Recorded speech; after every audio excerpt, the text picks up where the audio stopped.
Hello guys, meron na naman ako i-share sa inyo, no? Si Facebook nag-send sa akin ng notification na ang sabi ay your video is unable to be monetized. So napaisip ako, nang buksan ko yung notification na yan, yung video ko pala na may bata, niremix ko lang yun. So ibig sabihin, hindi ka mamonetize kung may kasama kang bata sa Reels. Hindi ko lang alam kung sa Reels lang.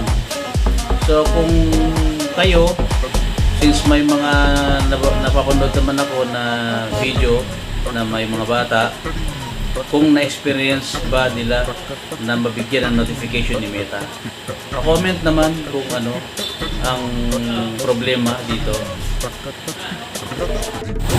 Salamat po sa panonood.